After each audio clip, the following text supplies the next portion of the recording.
Topic का नाम डालो coagulation. Next topic is coagulation. Coagulation ये भी इंपॉर्टेंट है। इसका एक और नाम है प्रेसिपिटेशन। प्रेसिपिटेशन क्लियर बेटा? ये ब्या important topic coagulation. It is reverse of peptization. कल मैंने क्या कहा? मैंने आपको कहा यहां पर है precipitate, PPT, freshly prepared precipitate. इसको बेटा हमने कन्वर्ट कर दिया किसमें? कोलोडाइल सॉल्यूशन में। कोलोडाइल सॉल्यूशन में प्रेसिपिटेट को जब मैंने ऐड किया पेप्टाइजिंग एजेंट, पेप्टाइजिंग एजेंट याद रखना, ये इंपॉर्टेंट है, वेरी वेरी इंपॉर्टेंट। कोगुलेशन इसका एक और नाम था स्टेबलाइजिंग एजेंट। क्या नाम था? Stabilising agent.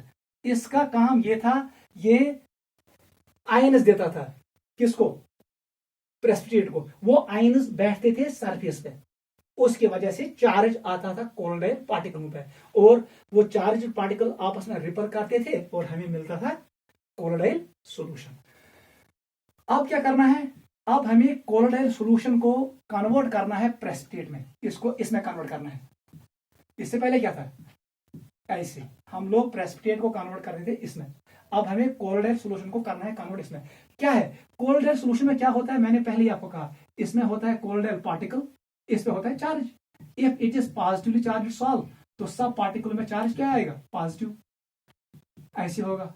This is positively charged colloidal solution. ठीक है, अब क्या करना है हमें? मुझे ये प्लस चार्ज हटाना है, न्यूट्रलाइज करना है। तब जाके ये सब मॉलिक्यूल्स नजदीक आएंगे, ये कोगुलेट हो जाएंगे और नीचे आ जाएंगे।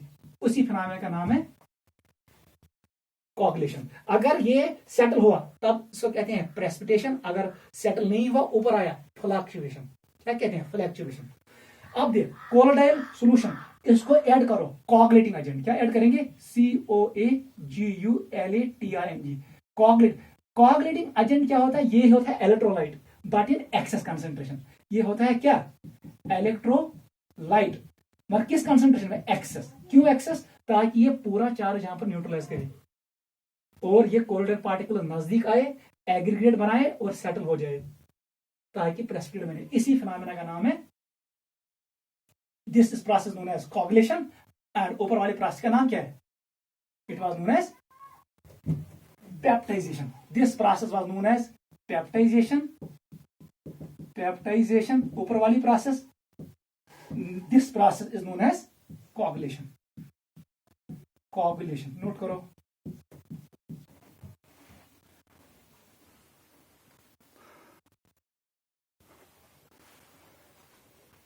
समझ आओ बेटा? मैं वन तो प्रेसिपिटेट बनो रात, freshly prepared precipitate, iron hydroxide. जब मैंने FeCl3 को पानी में पुट किया, गर्म पानी में या NaOH में पुट किया, पद वे मे सह प्रेसिपिटेट आयन तुलान पानस पे थवन पेप्टाइजिंग एजेंट क्या आयन युस कॉमन है लेट्सस, तो बनता था कोलोडाइल सॉल्यूशन। पार्टिकल पे चार्ज आएगा पॉजिटिव सब पे या सब पे negative, depending on nature of colloidal solution. ये आपको पता है। पेप्टाइजिंग एजेंट उसका दूसरा नाम है स्टेबलाइजिंग एजेंट। क्लियर? अब मैंने क्या किया? इस प्रोसेस का नाम है peptization, conversion of precipitate into colloidal solution. अब मैंने क्या किया? मैं कह रहा हूं ये सारा चार्ज खत्म होना चाहिए, पार्टिकल्स एग्रीगेट होने चाहिए, एक जगह पे सेटल होने चाहिए। उस फिनोमेना का नाम है coagulation. when we convert solution into colloidal solution into precipitate by using coagulating agent। देख बेटा, आप पहले लिखो definition. Coagulation, the process of converting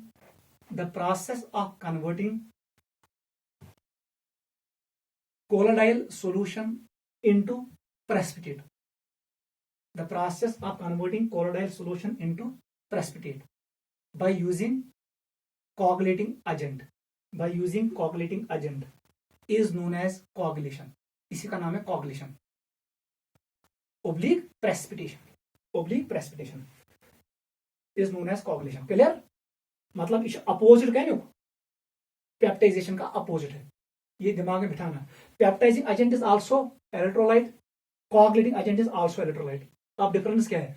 peptising agent की कंसंट्रेशन कम होती है लेकिन कोआगुलेटिंग एजेंट की कंसंट्रेशन ज्यादा होती है। क्या है? ताकि कंप्लीट न्यूट्रलाइज का चार्ज। अब ये मॉलिक्यूल एक दूसरे को रिपल नहीं करेंगे, अब ये जमा हो जाएंगे और सेटल हो जाएंगे अंडर ग्रेविटी। क्लियर? देख बेटा, हम पढ़ रहे हैं कोआगुलेशन, हम पढ़ रहे हैं कोआगुलेशन। याद रखना, आसान है, आपको आना चाहिए। देख बेटा, यहां पर क्या है? प्रेसिपिटेट, प्रेसिपिटेट है। नहीं नहीं, हमारे पास है colloidal solution, colloidal solution. It can be lyophilic, it can be lyophobic. अभी मैं दिखाता हूं। इसको मैंने कन्वर्ट किया किस में? प्रेसिपिटेट में। प्रेसिपिटेट, अगर प्रेसिपिटेट सेटल हुआ तब जाके इस प्रोसेस का नाम है, इट वाज कोआगुलेशन। अगर प्रेसिपिटेट को सेट, पीपीटी सेटल हुआ, इसका नाम पड़ता है फिर प्रेसिपिटेशन। याद रखना, अगर प्रेसिपिटेट फ्लोट हुआ, ये आया टॉप पे फ्लोट, ये फ्लोट हुआ, तब इसका नाम पड़ता है फ्लैक्चुएशन। Fluctuation, fluctuation. जिस एजेंट ने ये काम अंजाम दिया उसका नाम है कोआगुलेटिंग एजेंट। अब मैं लिखूंगा CA, coagulating agent. Coagulating agent कहो या प्रेसिपिटेटिंग एजेंट कहो, पूरा नाम लिखो। कोआगुलेटिंग एजेंट, कोआगुलेटिंग एजेंट, इसका एक और नाम क्या है?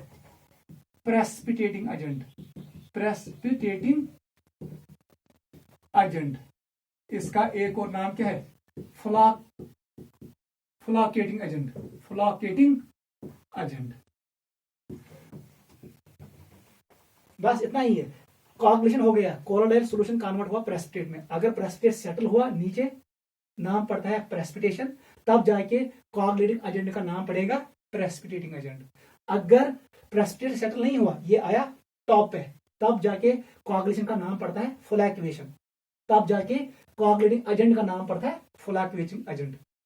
बस प्रेसिपिटेट अगर सेटल हुआ, प्रेसिपिटेट अगर नीचे आया तो प्रेसिपिटेशन, ऊपर गया तो फ्लैक्चुएशन। पॉइंट एक ही है, मैं टर्म यूज करूंगा कोआगुलेशन। क्लियर बेटा? नोट करो। क्या समझ यून? मैं कर colloidal solution convert into precipitate by using coagulating agent. अगर प्रेसिपिटेट सेटल हो, इट्स कॉल्ड प्रेसिपिटेशन। अगर इको छोड़, it is called flocculation. Coagulating agent is पे नाम precipitating agent when it causes precipitate which settles down. अत पे नाम फ्लैक्चुएटिंग एजेंट यम साथ प्रेसिपिटेट कैसे फ्यूर कुन। क्लियर? उतना याद रखो। देख बेटा, हमारे पास है कोलोडाइल सॉल्यूशन, दो किस्म के हैं। एक का नाम है लायोफिलिक, लायोफिलिक, दूसरे का नाम है लायोफोबिक। वेरी वेरी इंपॉर्टेंट, आप देखना। लायोफोबिक, लायोफिलिक, इनकी जो स्टेबिलिटी होती है, स्टेबिलिटी, ये स्टेबल होते हैं। पहले इनको बनाना है अनस्टेबल। स्टेबिलिटी का रीजन इनके पास दो चीजें याद रखना। एक होता है charge, presence of charge. Second is solvation. मैंने आपको कहा lyophilic solids are highly hydrated. इनकी स्टेबिलिटी का काज है charge present on colloidal particle and सॉलिडेशन।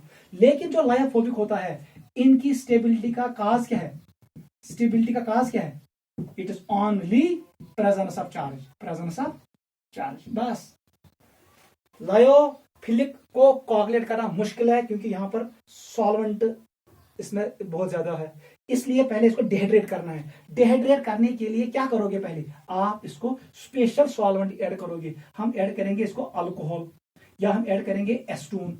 जैसे ही हम एस्टून और अल्कोहल ऐड करेंगे लायोफिलिक सॉल्ट को, स्टार्च वाली सोल्यूशन को, ग्लूकोज वाली सोल्यूशन को, अगर अगर वाली सोल्यूशन को, ठीक है, जिलेटिन वाली सोल्यूशन को, गम अरेबिक वाली सोल्यूशन को, तब जाके वो होगा dehydrate, dehydration.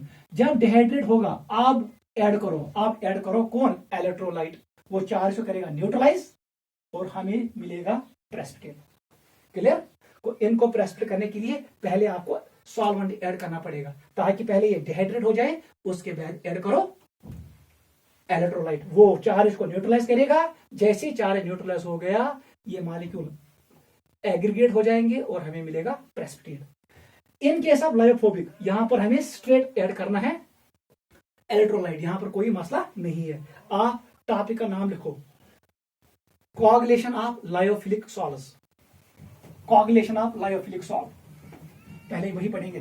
Coagulation of lyophilic solve, coagulation of lyophilic solve, coagulation of lyophilic solve लिखो नीचे। they have stability because of charge and solution, they have stability because of charge and solution। पहला point charge, second point solution, full stop. we add special solvents, bracket में लिखना acetone and alcohol, we add special solvents, bracket में लिखना acetone and alcohol, bracket close करो, so that dehydration will occur, पहले dehydration होगी, so that dehydration will occur, full stop. Then electrolyte is added, which neutralize charge present on Sol particles, and cause coagulation, coagulation कहो या precipitation, and cause coagulation। कहानी खत्म। Lyophilic solve के लिए यही करते हैं हम, पहले ऐड करते हैं सॉल्वेंट, उसके बाद इलेक्ट्रोलाइट। सेकंड देखो, कोआगुलेशन ऑफ लायोफोबिक सॉल्व, ये सेकंड है, coagulation of lyophobic sol. First point लिखो, बाय इलेक्ट्रोफोरेसिस, ये हमने कल पढ़ा। इलेक्ट्रोफोरेसिस क्या है? जैसे ही कोलोडाइल पार्टिकल्स, कल मैंने आपको शो किए, ऐसे मैंने डायग्राम बनाया, अगर आपको याद है, यहां पर एक प्लेट था, यहां पर दूसरा प्लेट था। सपोज यहां पर चार्ज पॉजिटिव है, ये पॉजिटिव प्लेट है, ठीक है। अब यहां पर आगे कोलोडाइल पार्टिकल्स जिनका चार्ज नेगेटिव, यहां पर वो न्यूट्रलाइज हो जाएंगे, जब वो न्यूट्रलाइज हो जाएंगे तो मुझे मिलेगा कोआगुलेट, मुझे मिलेगा प्रेसिपिटेट। बस इलेक्ट्रोफोरेसिस में क्या होता है, colloidal particles get neutralise near electrode के पास ही न्यूट्रलाइज हो जाएंगे और बनाएंगे कोआगुलेट। कहानी खत्म। इलेक्ट्रोफोरेसिस से हम कोआगुलेट करते हैं किसको? लायोफोबिक सॉल्व को, क्योंकि यहां पर इलेक्ट्रोड के पास कोलोडाइल पार्टिकल का चार्ज न्यूट्रलाइज हो जाएगा। क्लियर? ये हम नहीं लिखेंगे, आपको ऐसे याद रखना है, चीजें बड़ी याद था। इलेक्ट्रोफोरेसिस विज गैसियर एनोड कैथोड आसन एथनस गैसन आयनस कोआगुलेट, बिकॉज एथनस गैसियर चार्ज न्यूट्रलाइज, वो आपको आएगा। अगर ये कैथोड के पास जाएगा नेगेटिव वाले, ठीक है, नेगेटिव वाले आयनस जाएंगे कैथोड, ना पॉजिटिव वाले आयनस जाएंगे, पॉजिटिव वाले पार्टिकल्स जाएंगे कैथोड के पास, वहां पर वो न्यूट्रलाइज हो जाएंगे। ऐसे ही अगर किसी सॉल्यूशन में हमारे पास नेगेटिव है, नेगेटिव सॉल्व है आर्सेनिक सल्फाइड, वो जाएगी एनोड के पास वो न्यूट्रलाइज होगा, क्योंकि एनोड पे चार्ज पॉजिटिव होता है और वहां पर वो न्यूट्रलाइज होगा और हमें मिलेगा प्रेसिपिटेट। सेकंड लिखो, mixing of two opposite charged sols. हम दो सॉल्व लेंगे, देख यहां पर हम लेंगे फेरिक हाइड्रोक्साइड FeOH, ये पॉजिटिवली चार्जड सॉल्व है, पॉजिटिव सॉल्व है, इसको हम मिक्स करेंगे किसके साथ? आर्सेनिक सल्फाइड AS2S3, ये नेगेटिव सॉल्व है, इनको मिक्स करेंगे। याद रखना proportion should be equal, in equal proportion. क्या होगा? ये अपने चार्ज को न्यूट्रलाइज करेंगे और हमें मिलेगा प्रेसिपिटेट। सेकंड पॉइंट ये लिखो, mixing of two opposite charged sols. Clear? Third लिखो, तीसरा मेथड कैसे करेंगे कोआगुलेट हम लायोफोबिक सॉल्व को। थर्ड लिखो, एक्सेसिव डायलिसिस अगर हम कंटिन्यू डायलिसिस करेंगे तब जाके पूरा इलेक्ट्रोलाइट रिमूव हो जाएगा। अब कोलोडाइल सॉल्यूशन बनेगा अनस्टेबल। जब ये अनस्टेबल होगा तो इस पे क्या आएगा, इस पे आएगा चार्ज खत्म हो जाएगा, तो ये हो जाएगा न्यूट्रलाइज। बस इसमें ऐसे लिखो, excessive dialysis removes all electrolytes from colloidal solution. Excessive dialysis remove all electrolytes from colloidal solution and make it unstable. Hence cause coagulation. ये अनस्टेबल बनेगा और कोagulation कॉज करेगा। चौथा लिखो, बॉइल करने से क्या होगा।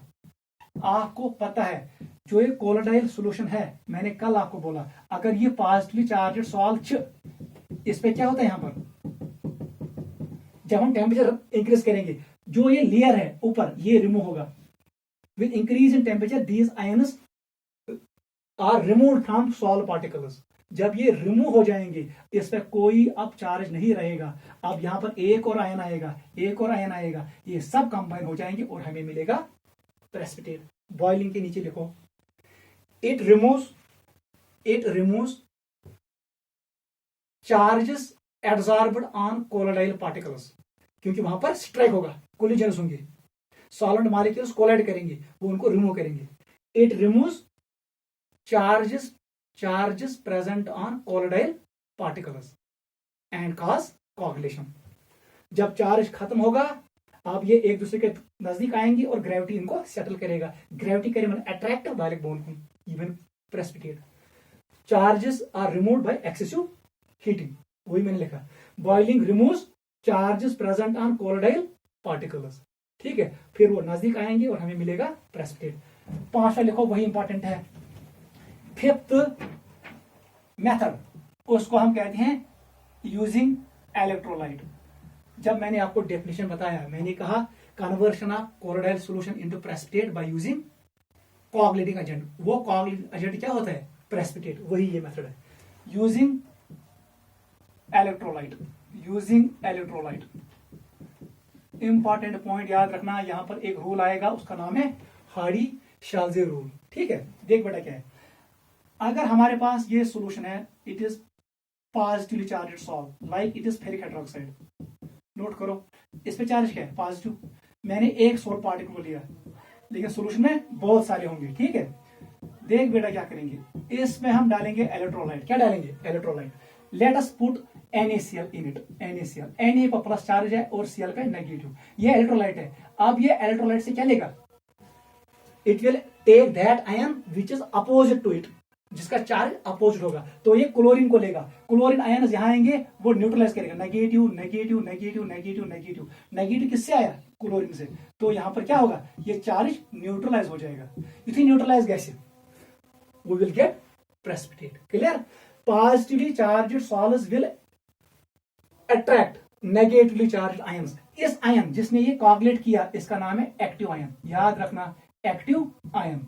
ये इलेक्ट्रोलाइट का वो आयन होता है जो कॉज करता है कोagulation, इसका नाम पड़ता है एक्टिव आयन और इफेक्टिव आयन। ऐसी अगर हमारे पास सॉल्यूशन है, कोल्डर सॉल्यूशन है, वो है negatively charged AS2S3 arsenic sulphide. इस पे चार्ज क्या होगा, नेगेटिव होगा, सल्फाइड आयन है, S-2 ऊपर है, सुना। वो कुछ में ये हो NaCl, मैंने यही डाला। अब क्लोरीन इसको न्यूट्रलाइज नहीं करेगा, आप कौन करेगा, Na पॉजिटिव। मतलब यहां पर Na positive will act as active ion. वो Na पॉजिटिव क्या करेगा, वो इसके सराउंडिंग में आएगा और यहां पर नेगेटिव चार्ज करेगा न्यूट्रलाइज। कंप्लीट न्यूट्रलाइजेशन होनी चाहिए। In case of coagulation complete neutralisation should occur, negative charge खत्म होगा, कोलोडाइल पार्टिकल्स जमा हो जाएंगे और हमें मिलेगा precipitate. This is by using electrolyte. Note करो।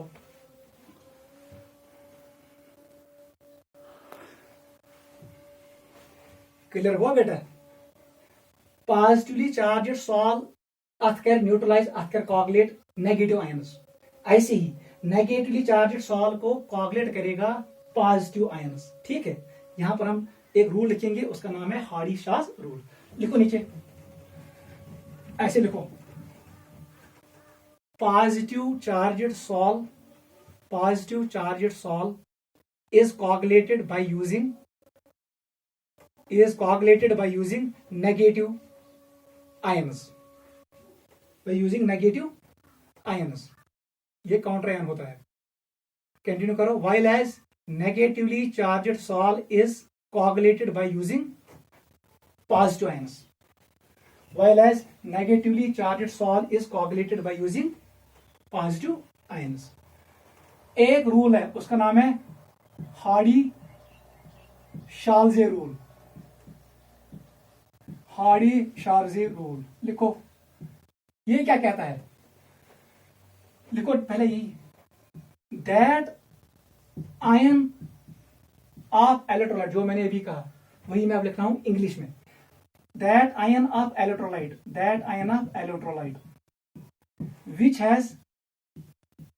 which has opposite charge to Sol particles is effective in causing coagulation। बस ये रूल है,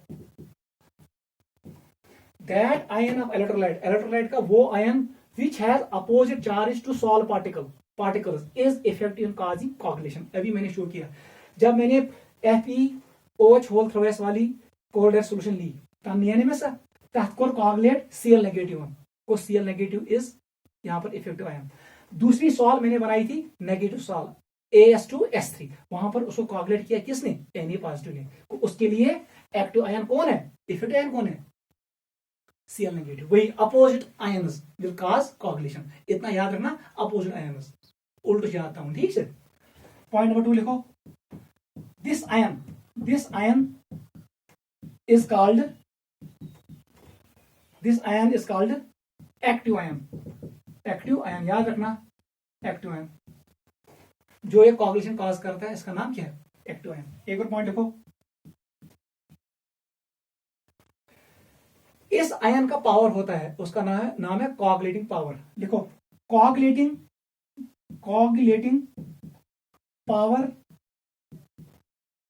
of ion is directly proportional to its valency। जितना ज्यादा चार्ज होगा, जितना ज्यादा मैग्नीट्यूड ऑफ चार्ज होगा, उतना ज्यादा इफेक्टिव होगा। इस पे वो नीट में क्वेश्चन पूछता है, देखो बेटा, अगर हमें किसी नेगेटिव सॉल्व को करना है कोगुलेट, यहां पर हमारे पास सॉल्व एक है, इसका चार्ज है नेगेटिव, ये नेगेटिव सॉल्व है, याद रखो। अब मेरे पास है A+2, मेरे पास है B+1, मेरे पास है C+3। अब बताओ कौन सा इन तीन में से कौन सा आयन इसको जल्दी करेगा कोगुलेट, वो आयन जिसपे चार्ज ज्यादा होगा, मैग्नीट्यूड भी ज्यादा होगा और प्लस चार्ज भी, मतलब C विल बी इफेक्टिव। इसी का नाम है coagulating power of ion is directly proportional to its valency. जितना ज्यादा चार्ज होगा, मैग्नीट्यूड ऑफ चार्ज होना चाहे ज्यादा, उतना ज्यादा कोगुलेशन जल्दी होगा, ठीक है। और साइन शुड बी अपोजिट, मतलब इट डिपेंड्स ऑन वैलेंसी, किस पे डिपेंड करेगा, magnitude and sign of charge, इन दोनों पे डिपेंड करेगा। Coagulation power depends on magnitude and sign of charge. Note करो, कौन आयन ज्यादा ताकतवर है, कौन कम है, उसको मेजर करने के लिए हमारे पास है कोगुलेशन वैल्यू, वो भी लिखो। एक और point, coagulation power Cp is measured in terms of Cv, coagulation value याद रखना ऐसे, Cp inversely proportional to Cv, याद रखना। अगर कोगुलेशन वैल्यू ज्यादा है, मतलब पावर कम होगा, ठीक है। किसी कशर पे तर समझ इत पे गगुड़ मारुन, अमिस जहर दिन, यह जहर ताकतवर सह लगे कम, कोगुलेशन वैल्यू यह कम जहर कम लोग, तथ पावर ज्यादा, ऐसे याद रखो।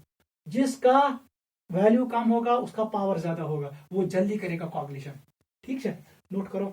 व्हाट इज सीवी, ये भी याद रखो। देख बेटा क्या है, यहां पर है कोलोडाइल सॉल्यूशन, 1 लीटर कौन है, कोलोडाइल सॉल्यूशन। देख डेफिनेशन कैसे करते हैं, कोलोडाइल सॉल्यूशन, इसको कॉगुलेट करना है, इसको कॉगुलेट करना है, कितने टाइम में, 2 आवर्स। आपको कितना लगेगा, कितना लगेगा, इलेक्ट्रोलाइट, इलेक्ट्रोलाइट, उसका अमाउंट, उसका अमाउंट, उसी का नाम है CV. What is CV? It is number of millimoles, number of millimoles of electrolyte required to cause coagulation of 1 liter solution in 2 hours.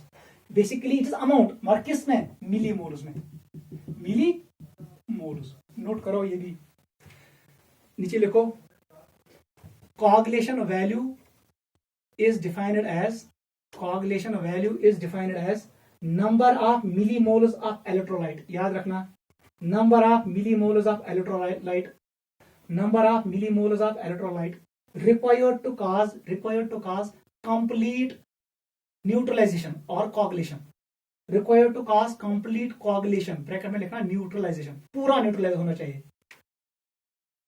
number of millimoles of electrolyte required to cause complete coagulation of 1 liter colloidal solution in 2 hours, 1 liter colloidal solution in 2 hours। अगर millimole ज्यादा लगी, millimole से ज्यादा, कॉल्शियम value ज्यादा है, मतलब तब ये इलेक्ट्रोलाइट कमजोर है, ये फिर वीक है, अवयस पावर कम, जितना मोल ज्यादा लगेंगे उतना ये कमजोर है। क्या ज्यादा लागू ना समझे यवन, अगर ये ताकतवर आसे तेल अड़स त्रावन, यह सोरे कॉगुलेट। घर चुके दोद वुचमुत, अगर जवरन असल सही कर सह जल्दी 2 घंटन मज कर बनाया जोमुत दूध, मगर अगर जवरन कमजोर आस, रातस थावतन यह अत बन milk with not convert into curd. ऐसा याद रखना, यूता ये ताकतवर आस तुता लगे कम, सीवी ज्यादा सीपी कम, सीवी कम सीपी ज्यादा, इनवर्स होता है। नोट करो।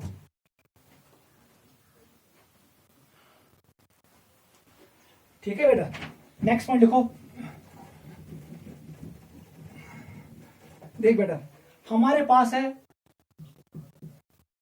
नेगेटिव चार्जड सॉल्व, हमारे पास है नेगेटिव चार्जड सॉल्व, हमारे पास यहां पर है इलेक्ट्रोलाइट्स। देख बेटा, कौन सबसे जल्दी करेगा, नेगेटिव है, पॉजिटिव वाला सबसे जल्दी करेगा Al3+, ये आयन सबसे जल्दी करेगा इसको कॉगुलेट। उसके बाद Ba2+, बेरियम +2, उसके बाद Na+, मतलब ऐसा ऑर्डर आएगा, इसका वैल्यू, इसका कॉगुलेशन पावर ज्यादा है, ये जल्दी करेगा कॉगुलेट इसको, एक कम सबसे कम, ये मतलब ये अमाउंट लगी चाहिए ज्यादा, ये आपको ज्यादा चाहिए, ये आपको कम चाहिए। अब एंट्रेंस में क्वेश्चन ऐसे आएगा अमाउंट के हिसाब से, अगर क्वेश्चन आएगा अमाउंट के हिसाब से, ये हमें लेस अमाउंट में चाहिए, लेस अमाउंट में, it will be required in more amount, क्योंकि इसका कॉगुलेशन पावर कम है, इसका कॉगुलेशन वैल्यू ज्यादा है, इसलिए अमाउंट ज्यादा है। ऐसे बताओ, पॉजिटिवली चार्ज सॉल्व के लिए कैसे करोगे coagulate, if it is positively charged solve, इसके लिए कौन से आयन्स होने चाहिए, अपोजिट, सबसे तेज ये करेगा -4, it is a coordination complex, एक आयन है आयरन हेक्सासाइनोफेरेट, ये चार्ज -2 है लेकिन ऑक्सीजन स्टेट होगा +2, आपको चार्ज को देखना है, ये सबसे जल्दी करेगा। उसके बाद PO4 -3, उसके बाद SO4 -2, उसके बाद Cl नेगेटिव। नोट करो, ये है ऑर्डर, अमाउंट के हिसाब से आप खुद लिख सकते हो, इसका अमाउंट कम, इसका अमाउंट सबसे ज्यादा, क्लोराइड सबसे ज्यादा, फेरिक साइनाइड सबसे कम, क्योंकि charge is sol is positively charged, I need negative active ions. Note करो, ये भी आता है एंट्रेंस में।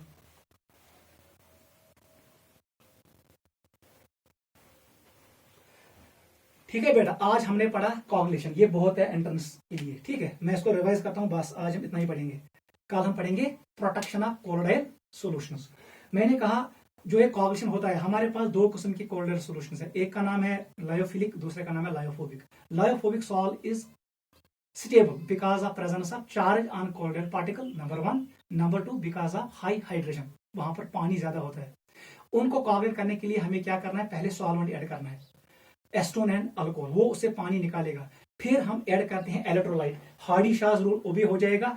अगर कोल्ड एयर पार्टिकल में प्लस चार्ज है तो उनको नेगेटिव आयंस न्यूट्रलाइज करेंगे। कंप्लीट न्यूट्रलाइजेशन होना चाहिए इन केस ऑफ कोआगुलेशन, याद रखना। वो हुआ इन केस ऑफ लायोफिलिक सॉल्व।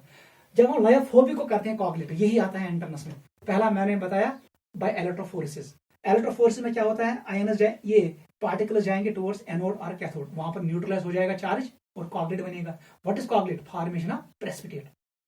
ठीक है। दूसरा मैंने बोला मिक्स करो, नेगेटिव सॉल्व को मिक्स करो पॉजिटिव सॉल्व के साथ इक्वल प्रोपोर्शन में, पूरा चार्ज न्यूट्रलाइज होगा, हमें मिलेगा कोल्ड एयर सॉल्यूशन। तीसरा मैंने बोला डायलिसिस करो, पूरा इलेक्ट्रोलाइट बाहर आएगा, फिर वो स्टेबल नहीं रहेगा, कोल्ड एयर सॉल्यूशन प्रेसिपिटेट बनेगा।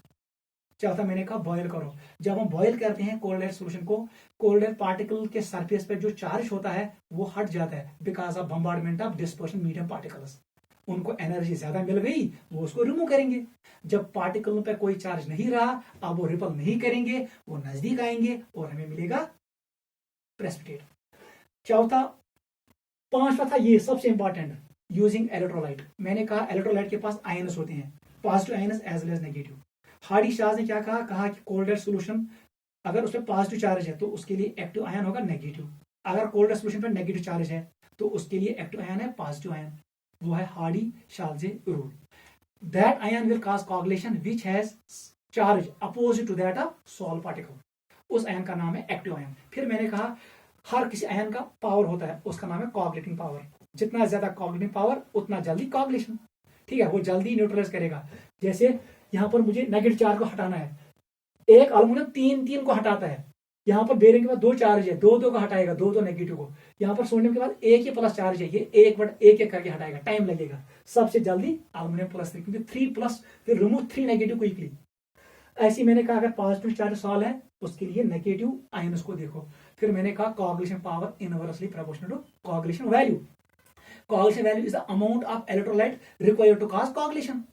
उसका अमाउंट कितना चाहिए, अगर अमाउंट हमें ज्यादा मिला कोआगुलेशन वैल्यू ज्यादा, लेकिन कोआगुलेशन पावर कम होगा, वो मैंने बोला वो इनवर्स होता है। आज आप यहाँ पर रिवाइज करो, इस रूल का नाम है हार्डी-शार्ट्ज रूल। कल हम कंटिन्यू करेंगे। काफी आज के लिए।